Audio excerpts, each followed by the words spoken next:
The International Transport Workers Federation estimates that only 2% of the world's maritime workforce is made up of women. And it is time to change these statistics by enhancing opportunities for women to be educated and gain experience in maritime activities. It is equally important to change the culture in the maritime sector to reduce the prejudices women encounter on a daily basis. It's great to have you join us on today's edition of Maritime Update, where we bring to you every week activities in the maritime industry. I am Norma Obiaswalo.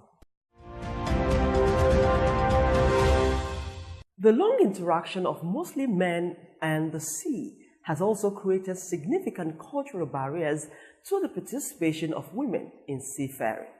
This is, however, no excuse for the continued exclusion of women or for failing to support the many women who have pushed past outdated gender norms and made great strides in improving the participation of women in maritime.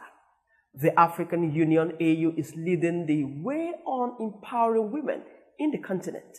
The African Union is also calling for greater participation of women in maritime industries, especially in the development of Africa's blue economy.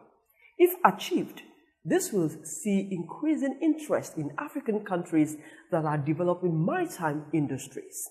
That could translate into economic benefit from maritime resources for Africa, as well as opportunities in fields such as ship ownership, fishing, manufacturing, and shipbuilding and natural resource extraction. In this episode, we'll be focusing on the contributions of the women in maritime Africa towards maritime development. First, let's look at the issues and developments that made news in the sector. Stay with us.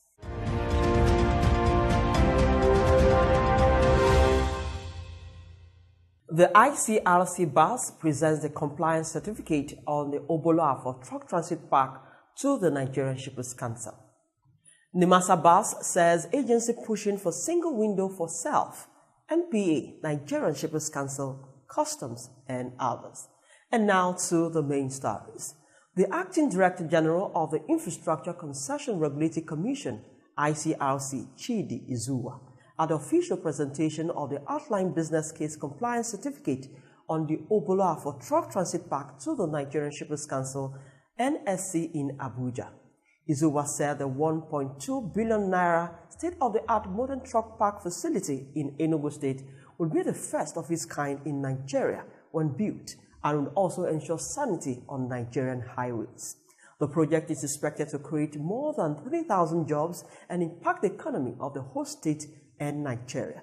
He also added that ICRC is working with NSC to build similar facility in Kogi, Sokoto, and Kebbi states. The Executive Secretary, Nigerian Shippers Council, Hassan Bello, in his response said with the OBC certificate, the procurement process would begin within the next 2 months. Bello added that the project would be advertised for expression of interest, and once a preferred investor emerged, it would take just 1 year to build the facility. According to him, the project is purely private sector driven, as government will only provide a conducive atmosphere and incentives for the private sector to invest. The proposed truck transit park will comprise of a motel, car maintenance facilities, restaurant, warehouse, bus terminal, church, and mosques. The Director General of the Nigerian Maritime Administration and Safety Agency, NIMASA, Dakuko Peterside, has stressed the need for a single data window system of all activities in the maritime sector to engender economic growth in the country. Peterside, in an interactive session with journalists in Lagos, said the Nigerian maritime sector, which currently provides over 100,000 direct jobs with multiplier effect of over 2 million jobs, deserves adequate mention in the statistics released monthly by the National Bureau of Statistics, NBS. We have embarked on more port state inspections than before. Port state meaning vessels coming from outside, flag vessels calling in our ports or within our maritime domain. Now, we have increased our port state inspections by 10.3%. So we have inspected more vessels than in previous years. We have embarked on more inspection of Nigerian flag vessels, so even the vessels that trade within our coastal waters. We have increased inspection by 33%, actually 33.3%. So we bought more vessels, we inspect more vessels, we certify more vessels. Now, for the coastal state functions, the vessels that are passing through our maritime space, they may not necessarily stop over in Nigeria. We back and ensure that they conform with minimum safety standards. We have also we have increased our inspection by 27%. The cumulative effect of these three important pieces of statistics I gave you is that Nigeria is no longer conducive for substandard vessels. So you don't have substandard vessels calling on our ports because they know we are more vigilant. We know that you're likely to be intercepted, you may be detained, and you'll be punished. We are working closely with Maritime Academy of Nigeria, ORON. We work under the supervision of the Honorable Minister of Transport. And we are supporting the reform of the Maritime Academy of Nigeria, ORON. We got the IMO to send consultants to ORON, and a lot of developments are going in ORON because the quality of our seafarers affect safety considerations in our maritime space. But the other bigger picture is that we're also making our people employable. We are creating employment. What have we done in that area? Aside from the fact that we have trained our people so that they remain employed, for those who are employed, for those who are not employed, so that they get all the certifications to be employable. The NIMASA BAS added that the agency has been able to plug loopholes in the system through the automation of its processes. This has removed human interface, which has curbed corrupt practices and has added the agency to contribute substantially to the Consolidated Revenue Fund of the federal government. And that's Maritime News. Maritime Update continues shortly. Stay with us.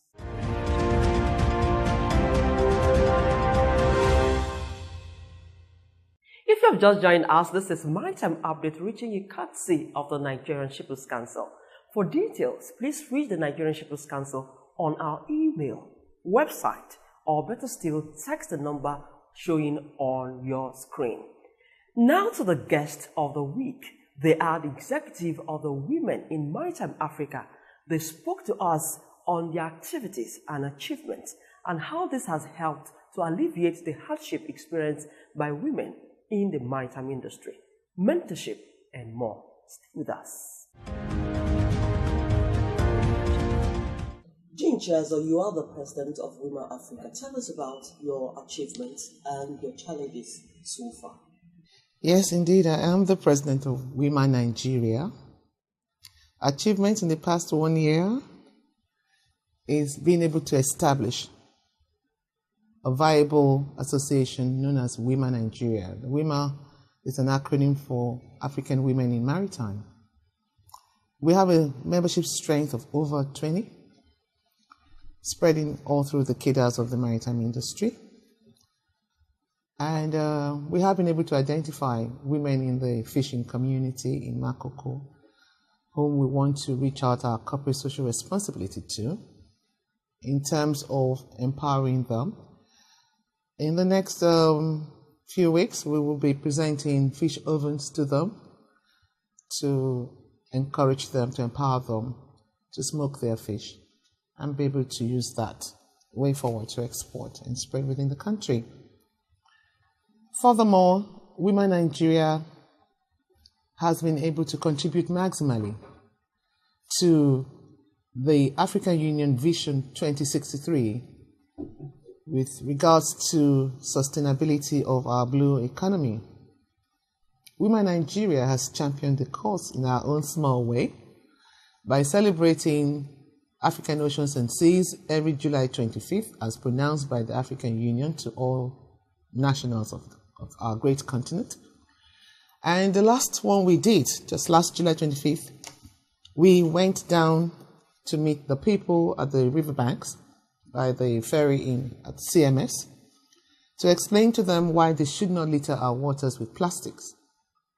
We did this, and we also, you can imagine the top ladies who are CEOs of their various companies having to sweep the ground, having to rake the plastics from the water banks, to show examples, and even to shovel the drains where we have lots of debris.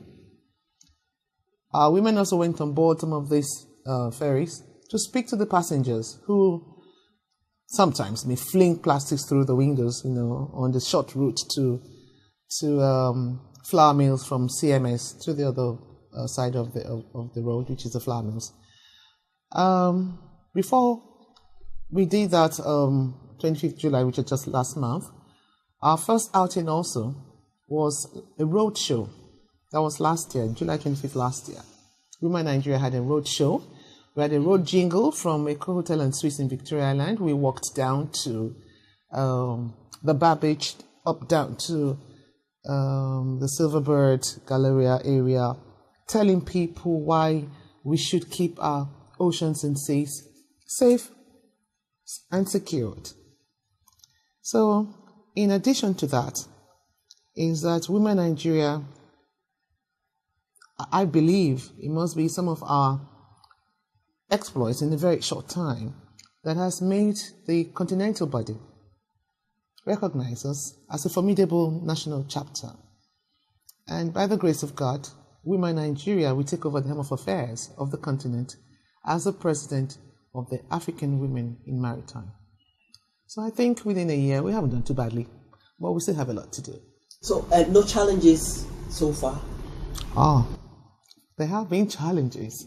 And the challenges make us stronger. Okay. The challenges have been having to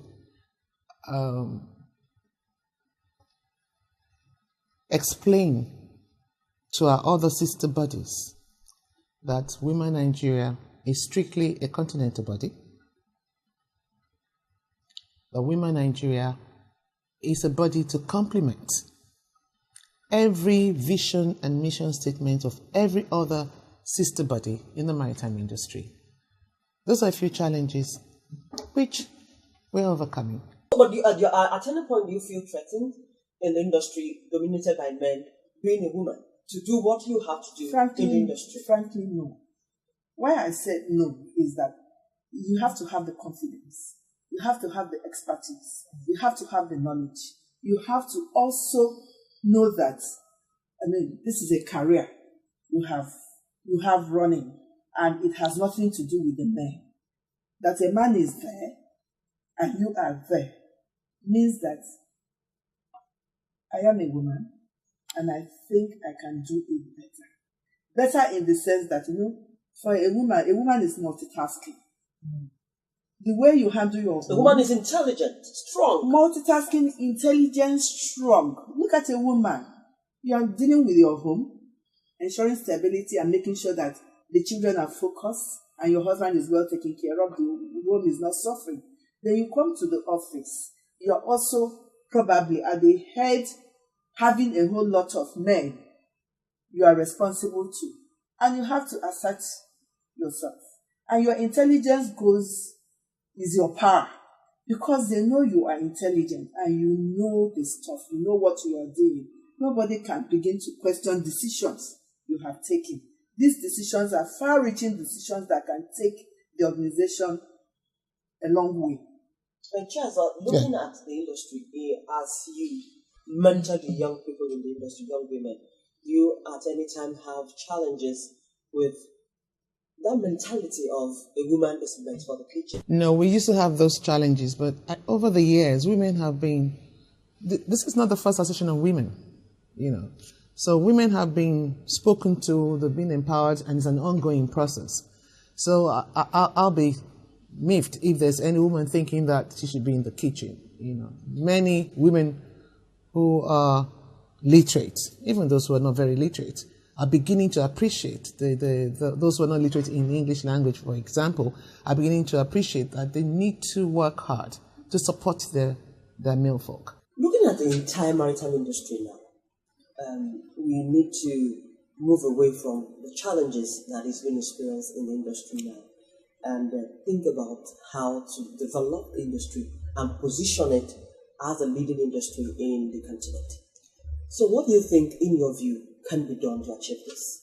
Right now, our country... Looking at training, looking at infrastructure, looking at policies, looking at security and safety and all that. In terms of policy, Nigeria is uhuru, almost uhuru. We're really almost bam when it comes to policy making. I must say that because I've been to quite a number of African countries, and I must say really that Nigeria has almost, ratified virtually most of the relevant conventions for the industry to which Nigeria has acceded to. And we've also almost domesticated virtually all those conventions that we have ratified. So in terms of policy making, we have maritime lawyers who are not sleeping on it, who work assiduously hard to ensuring that the National Assembly, we do a lot of lobbying and to ensure that these conventions are moved. We're not exactly 100%, but we have passed the pass mark. So let's take your thoughts on how to position the industry to be the leading industry. Infrastructure, that's our problem. I am totally, shocked that we're having issues with infrastructure because our country has the money. We are the big brother Africa. But have a look at the menace in Apapa where we are at today, the seaport. It's all gone comatose. It is nowhere in Africa, I'm talking about Africa now, that you'll find trucks parked on the highway, parked on the flyovers. This is just not it. Now, this is a problem. Why? Because our infrastructures are declining. We don't have a rail track. We're working on it. It's taking forever. We keep having change of government, change of, CEOs. And these infrastructures are like taking forever to be completed.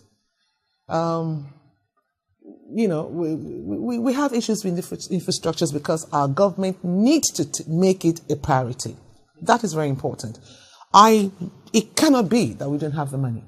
It's just a matter of priority. Now we're going into election.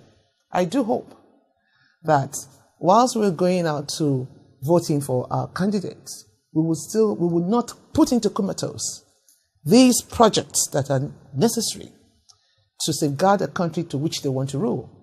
This is important. So aside infrastructure, what else do you think could be done to achieve this developmental goals, positioning the industry? If our infrastructure is good, we wouldn't have any ship or container being flown to sister countries. We wouldn't have that. If our turnaround time will be fantastic. We will have, the country will boom again. This is very important. The whole frustration, not only on industry stakeholders, even the dock workers, is simply because the infrastructure is almost grounded. The issue of having tank farms at the port has been inundated. Okay, we've had the tank farms long built there before now. Do you think technology or holding bays would solve the problem of those trucks? That could help. Solving, I thought. But when I went to Kirikiri, the truck taxi park that has been approved, that could help. We could start from there. But we will continue to have every land as truck transit park if we do not set the rail going.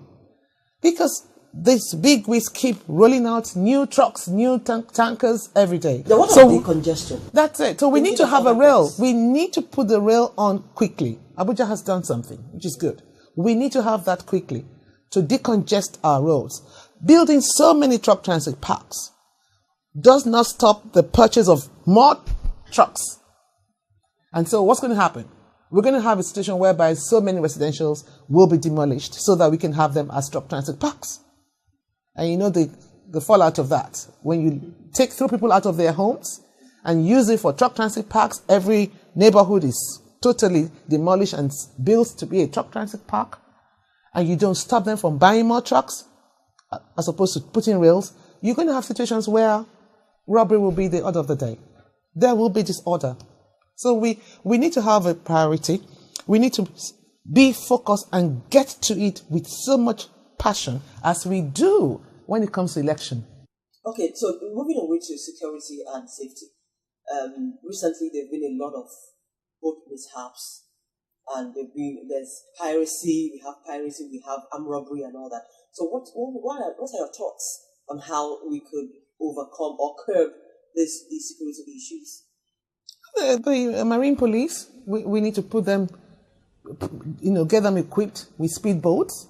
The naval officers, get them equipped with speedboats, so that when we have this issue of robbery at sea, because the armed robbers have also gone technologically wise by using the boat to cause their mayhem, talking about on the island. So if we have our marine policemen equipped and well trained, So they'll be able to meet them, head on. I think that will go a long way. And again, job creation. If we have jobs for these men, that may reduce robbery at sea, which we call piracy here in Nigeria. If we create jobs for these men, make them seafarers, give them jobs as dock workers, train them, get them to appreciate that this is their country and everything here belongs to them if they work hard, that will begin to reduce the menace of armed robbery at sea. But then for those who think that the fastest way to making money is by robbing from the sea front, then the Marine Police and Nigerian Navy, with their speedboats, with their gunboats, well trained and equipped, will be able to meet up with them. Quickly, Bola Musi, can we talk about freight forwarding and how they can be professional in their practice? Yeah. As a freight forwarder, you first of all have it in mind that you need to get a grip of your customer. And your customer needs to know who is dealing with first. Because the customer needs to trust you, which is good before you be able to appoint you that, okay, you are going to be my freight forwarder. You understand? And in our industry, we have a lot of people because there is a difference between a freight forwarder and a clearing. But many people do not know, because in the freight forwarding industry, we have the warehousing, haulage, transport, and insurance. But a lot of people match everything together, especially the importer. All what they want is that their container should be. They don't want to know what you can manage, what you can do. I'm giving you, just like my sister rightly said, the bill of lading has a lot of columns that you need to understand. If I'm giving you my bill of lading, what I want from you is, okay, customer importer believe that if you give me your bill of lading, you bring out my content. I might not be able to do that, and I need to appoint another person to do it. So the role of a freight forwarder is very limited in the industry. I must say this is a fine place to wrap this this interview. I've been with these powerful women from WIMA Africa. It's been with GN Chiazo. She is the president, Women in Maritime Africa. I also had Caroline Ufere. She is the general manager, Savicom MPA. I also had Bola Musi, who is the CEO, Bomara Group, and the vice president of WIMA Nigeria. You said North Africa, right? I must thank you ladies for your time on the program.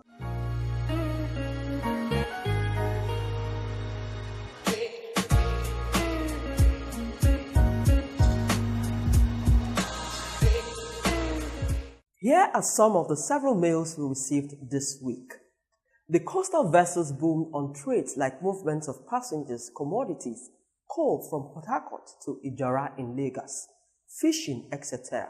The major setback was the military incursions on maritime management and administration, inclusion of non-committed, non-related professionals, and other unmerited factors excluding merit. The proper training on maritime processes declined. The infrastructural decay on our coastline, ports, the operational vessels, and platforms, both offshore and inshore, for maintenance and unsurveyed. And he made these recommendations. Awareness as maritime updates will make the slumber in the sector to rise to our responsibilities as a maritime nation. The various aspects of human resources in the maritime life should be exploited for the benefit of the nation, as we old mariners did. That is from Captain Tony Olubode from Lagos. I watched your episode on the inland waterways, and I think the National Inland Waterways Authority should do its best to solve the several boat mishap and general safety on our waters. The federal government should also make it a priority to develop other ports in the country, like Calabar, to decongest Lagos ports and reduce the hardship being meted on Lagosians. Developing these other ports in the country will create jobs and general development in the maritime sector. Ayodeji from Enugu. We must say a big thank you for sending the mails. Your comments or contributions are noted, and I assure you that the relevant agencies are working to address them. We also ask that you keep them coming. To join this interactive session, send your comments, complaints, or observations to maritimeupdate@yahoo.com with your name and location. We implore you to keep it simple and civil so we can read them. And that's our package on this week's edition of Maritime Update. Many thanks for being such a great company. Please remember to send your comments, complaints, and observation on our email or the number showing on your screen. This show promises to bring you yet another exciting package next week. For more details, you can contact the Nigerian Shippers Council on our website or text the number on your screen. You can also view this episode or any of our previous episodes on our YouTube channel, Maritime Update. When you visit, please subscribe and also click the notification button. I am Norma Obiaswalo. Until I come your way again same time next week, it's goodbye.